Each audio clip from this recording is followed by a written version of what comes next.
Paper 10. The Paradise Trinity. The Paradise Trinity of eternal deities facilitates the Father's escape from personality absolutism.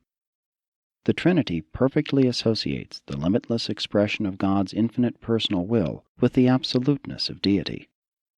The eternal Son and the various sons of divine origin, together with the conjoint actor and his universe children, effectively provide for the Father's liberation from the limitations otherwise inherent in primacy, perfection, changelessness, eternity, universality, absoluteness, and infinity. The Paradise Trinity effectively provides for the full expression and perfect revelation of the eternal nature of deity.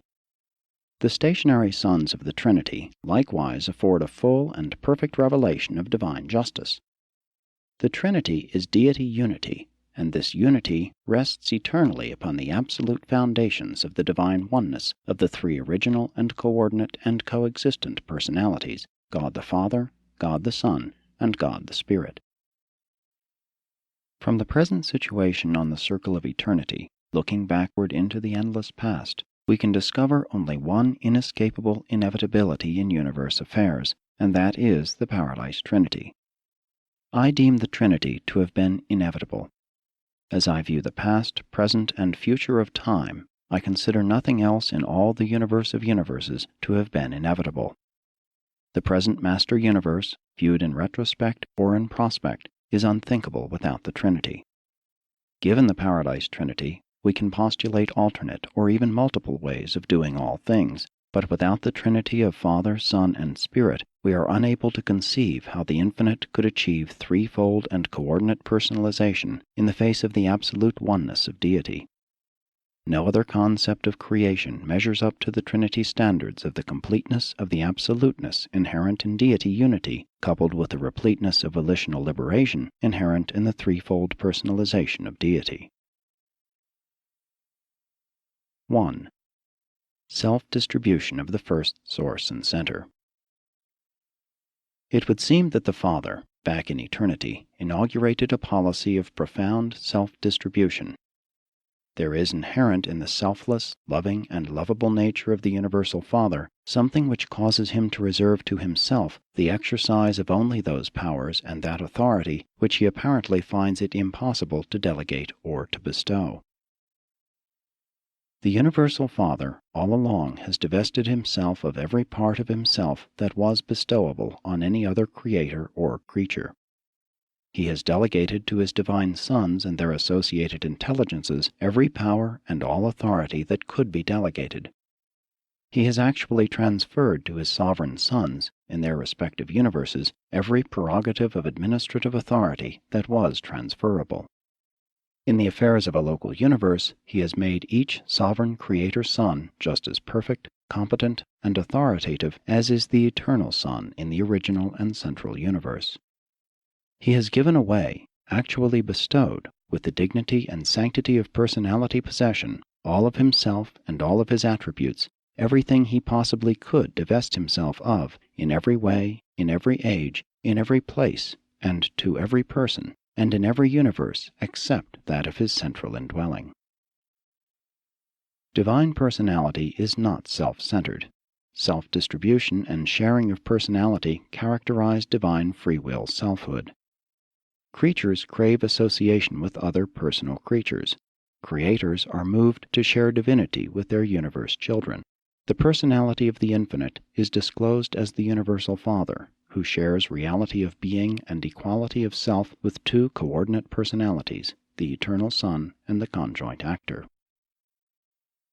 For knowledge concerning the Father's personality and divine attributes, we will always be dependent on the revelations of the Eternal Son, for when the conjoint act of creation was effected, when the third person of deity sprang into personality existence and executed the combined concepts of his divine parents, the Father ceased to exist as the unqualified personality. With the coming into being of the conjoint actor and the materialization of the central core of creation, certain eternal changes took place. God gave himself as an absolute personality to his eternal Son. Thus does the Father bestow the personality of infinity upon his only begotten Son, while they both bestow the conjoint personality of their eternal union upon the infinite Spirit. For these and other reasons beyond the concept of the finite mind, it is exceedingly difficult for the human creature to comprehend God's infinite Father personality, except as it is universally revealed in the eternal Son, and with the Son is universally active in the infinite Spirit. Since the paradise sons of God visit the evolutionary worlds, and sometimes even there dwell in the likeness of mortal flesh, and since these bestowals make it possible for mortal man actually to know something of the nature and character of divine personality, therefore must the creatures of the planetary spheres look to the bestowals of these paradise sons for reliable and trustworthy information regarding the Father, the Son, and the Spirit. 2. Deity personalization.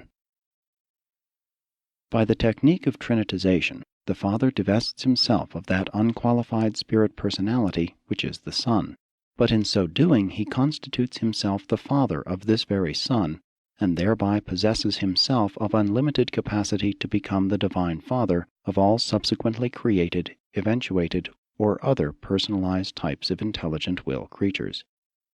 As the absolute and unqualified personality, the Father can function only as and with the Son, but as a personal Father, he continues to bestow personality upon the diverse hosts of the differing levels of intelligent will creatures, and he forever maintains personal relations of loving association with this vast family of universe children.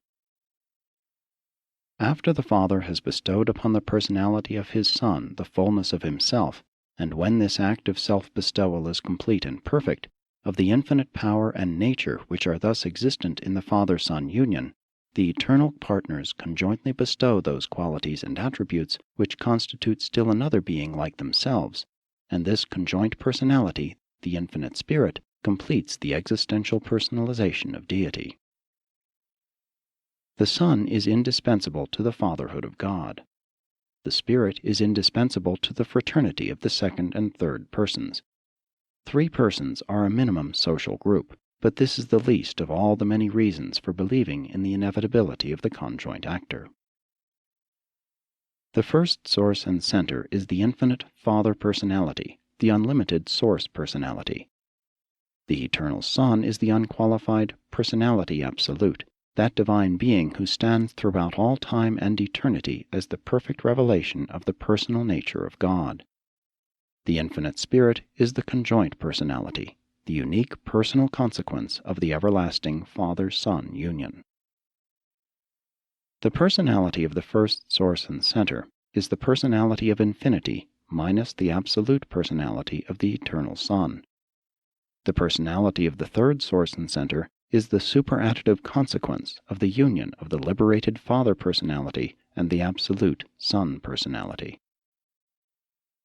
The universal Father, the eternal Son, and the infinite Spirit are unique persons. None is a duplicate, each is original, all are united.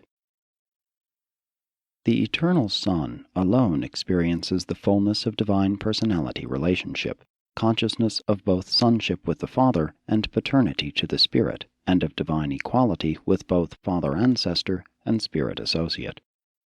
The Father knows the experience of having a Son who is his equal, but the Father knows no ancestral antecedents. The eternal Son has the experience of sonship, recognition of personality ancestry, and at the same time, the Son is conscious of being joint parent to the infinite Spirit. The infinite Spirit is conscious of twofold personality ancestry, but is not parental to a coordinate deity personality. With the Spirit, the existential cycle of deity personalization attains completion. The primary personalities of the third source and center are experiential and are 7 in number. I am of origin in the Paradise Trinity. I know the Trinity as unified deity. I also know that the Father, Son, and Spirit exist and act in their definite personal capacities. I positively know that they not only act personally and collectively, but that they also coordinate their performances in various groupings, so that in the end they function in 7 different singular and plural capacities. And since these 7 associations exhaust the possibilities for such divinity combination, it is inevitable that the realities of the universe shall appear in 7 variations of values, meanings, and personality. 3. The 3 persons of Deity. Notwithstanding there is only one Deity, there are 3 positive and divine personalizations of Deity. Regarding the endowment of man with the divine adjusters, the Father said, "Let us make mortal man in our own image." Repeatedly throughout the Urantian writings there occurs this reference to the acts and doings of plural Deity, clearly showing recognition of the existence and working of the 3 sources and centers. We are taught that the Son and the Spirit sustain the same and equal relations to the Father in the Trinity association. In eternity and as deities, they undoubtedly do, but in time and as personalities, they certainly disclose relationships of a very diverse nature. Looking from paradise out on the universes, these relationships do seem to be very similar, but when viewed from the domains of space, they appear to be quite different. The divine sons are indeed the Word of God, but the children of the Spirit are truly the act of God. God speaks through the Son, and, with the Son, acts through the infinite Spirit, while in all universe activities, the Son and the Spirit are exquisitely fraternal, working as 2 equal brothers with admiration and love for an honored and divinely respected common Father. The Father, Son, and Spirit are certainly equal in nature, coordinate in being, but there are unmistakable differences in their universe performances, and when acting alone, each person of Deity is apparently limited in absoluteness. The Universal Father, prior to his self-willed divestment of the personality, powers, and attributes which constitute the Son and the Spirit, seems to have been, philosophically considered, an unqualified, absolute, and infinite Deity. But such a theoretical first source and center, without a Son, could not in any sense of the word be considered the Universal Father. Fatherhood is not real without sonship. Furthermore, the Father, to have been absolute in a total sense, must have existed at some eternally distant moment alone. But he never had such a solitary existence. The Son and the Spirit are both co-eternal with the Father. The first source and center has always been and will forever be the eternal Father of the original Son, and with the Son, the eternal progenitor of the infinite Spirit. We observe that the Father has divested himself of all direct manifestations of absoluteness, except absolute fatherhood and absolute volition. We do not know whether volition is an inalienable attribute of the Father. We can only observe that he did not divest himself of volition. Such infinity of will must have been eternally inherent in the first source and center. In bestowing absoluteness of personality upon the eternal Son, the Universal Father escapes from the fetters of personality absolutism, but in so doing, he takes a step which makes it forever impossible for him to act alone as the personality absolute. And with the final personalization of coexistent Deity, the conjoint actor, there ensues the critical Trinitarian interdependence of the 3 divine personalities with regard to the totality of Deity function in absolute. God is the Father absolute of all personalities in the universe of universes. The Father is personally absolute in liberty of action, but in the universes of time and space, made, in the making, and yet to be made, the Father is not discernibly absolute as total Deity except in the Paradise Trinity. The first source and center functions outside of Havona in the phenomenal universes as follows. 1. As Creator through the Creator's sons, his grandsons. 2. As Controller through the gravity center of Paradise. 3. As Spirit through the Eternal Son. 4. As Mind through the conjoint Creator. 5. As a Father, he maintains parental contact with all creatures through his personality circuit. 6. As a person, he acts directly throughout creation by his exclusive fragments, in mortal man by the thought adjusters. 7. As total Deity, he functions only in the Paradise Trinity. All these relinquishments and delegations of jurisdiction by the Universal Father are wholly voluntary and self-imposed. The all-powerful Father purposefully assumes these limitations of universe authority. The Eternal Son seems to function as one with the Father in all spiritual respects, except in the bestowals of the God fragments and in other pre-personal activities. Neither is the Son closely identified with the intellectual activities of material creatures, nor with the energy activities of the material universes. As absolute, the Son functions as a person and only in the domain of the spiritual universe. The Infinite Spirit is amazingly universal and unbelievably versatile in all his operations. He performs in the spheres of mind, matter, and spirit. The conjoint actor represents the Father-Son association, but he also functions as himself. He is not directly concerned with physical gravity, with spiritual gravity, or with the personality circuit, but he more or less participates in all other universe activities. While apparently dependent on three existential and absolute gravity controls, the Infinite Spirit appears to exercise three super-controls. This threefold endowment is employed in many ways to transcend and seemingly to neutralize even the manifestations of primary forces and energies right up to the super-ultimate borders of absoluteness. In certain situations, these super-controls absolutely transcend even the primal manifestations of cosmic reality. 4. The Trinity Union of Deity.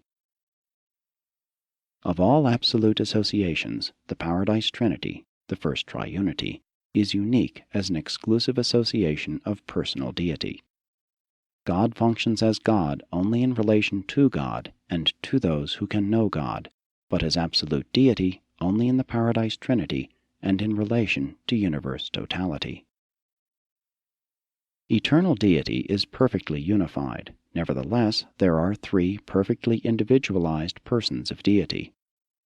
The Paradise Trinity makes possible the simultaneous expression of all the diversity of the character traits and infinite powers of the first source and center and his eternal coordinates, and of all the divine unity of the universe functions of undivided deity. The Trinity is an association of infinite persons functioning in a non-personal capacity, but not in contravention of personality. The illustration is crude, but a father, son, and grandson could form a corporate entity which would be non-personal, but nonetheless subject to their personal wills. The Paradise Trinity is real. It exists as the deity union of Father, Son, and Spirit, yet the Father, the Son, or the Spirit, or any two of them, can function in relation to this self-same Paradise Trinity. The Father, Son, and Spirit can collaborate in a non-Trinity manner, but not as three deities. As persons they can collaborate as they choose, but that is not the Trinity. Ever remember that what the Infinite Spirit does is the function of the conjoint actor. Both the Father and the Son are functioning in and through and as Him. But it would be futile to attempt to elucidate the Trinity mystery, three as one and in one, and one as two and acting for two. The Trinity is so related to total universe affairs that it must be reckoned with in our attempts to explain the totality of any isolated cosmic event or personality relationship. The Trinity functions on all levels of the cosmos, and mortal man is limited to the finite level. Therefore must man be content with a finite concept of the Trinity as the Trinity. As a mortal in the flesh, you should view the Trinity in accordance with your individual enlightenment and in harmony with the reactions of your mind and soul. You can know very little of the absoluteness of the Trinity, but as you ascend paradiseward, you will many times experience astonishment at successive revelations and unexpected discoveries of Trinity supremacy and ultimacy, if not of absoluteness. 5. Functions of the Trinity. The personal deities have attributes, but it is hardly consistent to speak of the Trinity as having attributes. This association of divine beings may more properly be regarded as having functions, such as justice administration, totality attitudes, coordinate action, and cosmic over-control. These functions are actively supreme, ultimate, and, within the limits of deity, absolute, as far as all living realities of personality value are concerned. The functions of the Paradise Trinity are not simply the sum of the Father's apparent endowment of divinity plus those specialized attributes that are unique in the personal existence of the Son and the Spirit. The Trinity association of the three Paradise deities results in the evolution, eventuation, and deitization of new meanings, values, powers, and capacities for universal revelation, action, and administration. Living associations, human families, social groups, or the Paradise Trinity are not augmented by mere arithmetical summation. The group potential is always far in excess of the simple sum of the attributes of the component individuals. The Trinity maintains a unique attitude as the Trinity towards the entire universe of the past, present, and future. And the functions of the Trinity can best be considered in relation to the universe attitudes of the Trinity. Such attitudes are simultaneous and may be multiple concerning any isolated situation or event. 1. Attitude toward the finite. The maximum self-limitation of the Trinity is its attitude toward the finite. The Trinity is not a person, nor is the Supreme Being an exclusive personalization of the Trinity, but the Supreme is the nearest approach to a power-personality focalization of the Trinity which can be comprehended by finite creatures. Hence, the Trinity in relation to the finite is sometimes spoken of as the Trinity of Supremacy. 2. Attitude toward the absonite. The Paradise Trinity has regard for those levels of existence which are more than finite but less than absolute, and this relationship is sometimes denominated the Trinity of Ultimacy. Neither the ultimate nor the supreme are wholly representative of the Paradise Trinity, but in a qualified sense and to their respective levels, each seems to represent the Trinity during the pre-personal eras of experiential power development. 3. The absolute attitude of the Paradise Trinity is in relation to absolute existences and culminates in the action of total deity. The Trinity Infinite involves the coordinate action of all tri-unity relationships of the first source and center, undeified as well as deified, and hence is very difficult for personalities to grasp. In the contemplation of the Trinity as infinite, do not ignore the 7 triunities. Thereby certain difficulties of understanding may be avoided, and certain paradoxes may be partially resolved. But I do not command language which would enable me to convey to the limited human mind the full truth and the eternal significance of the Paradise Trinity and the nature of the never-ending interassociation of the three beings of infinite perfection. 6. The stationary sons of the Trinity. All law takes origin in the first source and center. He is law. The administration of spiritual law inheres in the second source and center. The revelation of law, the promulgation and interpretation of the divine statutes, is the function of the third source and center. The application of law, justice, falls within the province of the Paradise Trinity and is carried out by certain sons of the Trinity. Justice is inherent in the universal sovereignty of the Paradise Trinity, but goodness, mercy, and truth are the universe ministry of the divine personalities whose deity union constitutes the Trinity. Justice is not the attitude of the Father, the Son, or the Spirit. Justice is the Trinity attitude of these personalities of love, mercy, and ministry.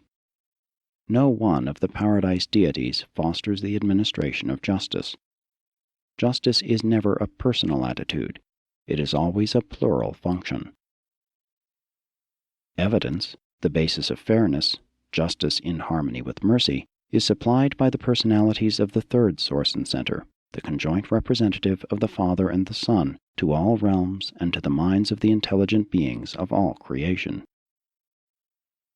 Judgment, the final application of justice in accordance with the evidence submitted by the personalities of the Infinite Spirit, is the work of the stationary sons of the Trinity, beings partaking of the Trinity nature of the united Father, Son, and Spirit.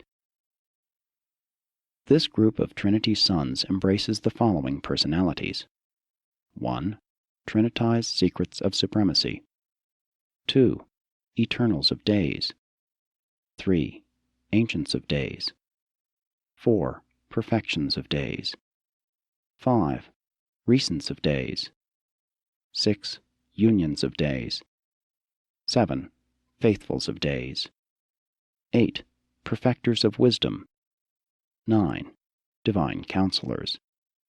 10. Universal Censors. We are the children of the three paradise deities functioning as the Trinity, for I chance to belong to the 10th order of this group, the Universal Censors. These orders are not representative of the attitude of the Trinity in a universal sense.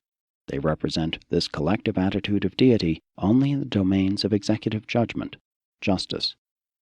They were specifically designed by the Trinity for the precise work to which they are assigned, and they represent the Trinity only in those functions for which they were personalized. The Ancients of Days and their Trinity origin associates mete out the just judgment of supreme fairness to the 7 superuniverses. In the central universe, such functions exist in theory only. There, fairness is self-evident in perfection, and Havona perfection precludes all possibility of disharmony. Justice is the collective thought of righteousness. Mercy is its personal expression.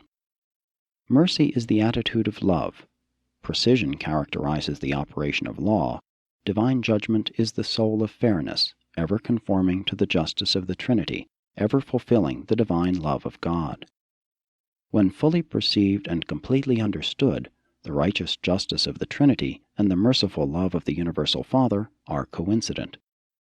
But man has no such full understanding of divine justice. Thus, in the Trinity as man would view it, the personalities of Father, Son, and Spirit are adjusted to coordinate ministry of love and law in the experiential universes of time. 7. The over-control of supremacy. The first, second, and third persons of deity are equal to each other, and they are one. The Lord our God is one God. There is perfection of purpose and oneness of execution in the divine Trinity of eternal deities. The Father, the Son, and the conjoint actor are truly and divinely one. Of a truth it is written, I am the first, and I am the last, and beside me there is no God. As things appear to the mortal on the finite level, the Paradise Trinity, like the Supreme Being, is concerned only with the total planet, total universe, total superuniverse, total grand universe. This totality attitude exists because the Trinity is the total of deity, and for many other reasons. The Supreme Being is something less and something other than the Trinity functioning in the finite universes, but within certain limits, and during the present era of incomplete power personalization, this evolutionary deity does appear to reflect the attitude of the Trinity of Supremacy. The Father, Son, and Spirit do not personally function with the Supreme Being, but during the present universe age they collaborate with him as the Trinity. We understand that they sustain a similar relationship to the ultimate. We often conjecture as to what will be the personal relationship between the Paradise deities and God the Supreme when he has finally evolved, but we do not really know. We do not find the over-control of supremacy to be wholly predictable. Furthermore, this unpredictability appears to be characterized by a certain developmental incompleteness, undoubtedly an earmark of the incompleteness of the Supreme and of the incompleteness of finite reaction to the Paradise Trinity. The mortal mind can immediately think of 1,001 things: catastrophic physical events, appalling accidents, horrific disasters, painful illnesses, and worldwide scourges, and ask whether such visitations are correlated in the unknown maneuvering of this probable functioning of the Supreme Being. Frankly, we do not know. We are not really sure. But we do observe that, as time passes, all these difficult and more or less mysterious situations always work out for the welfare and progress of the universes. It may be that the circumstances of existence and the inexplicable vicissitudes of living are all interwoven into a meaningful pattern of high value by the function of the Supreme and the over-control of the Trinity. As a son of God, you can discern the personal attitude of love in all the acts of God the Father. But you will not always be able to understand how many of the universe acts of the Paradise Trinity redound to the good of the individual mortal on the evolutionary worlds of space.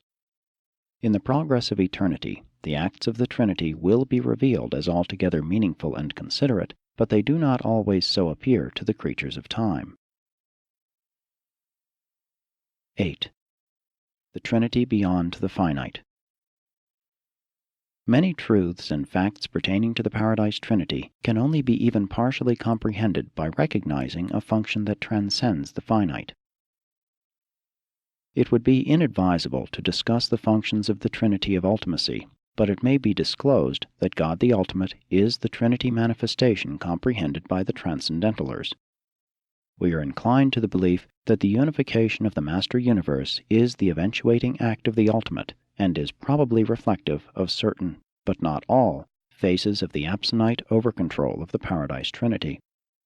The Ultimate is a qualified manifestation of the Trinity in relation to the absonite only in the sense that the Supreme thus partially represents the Trinity in relation to the finite.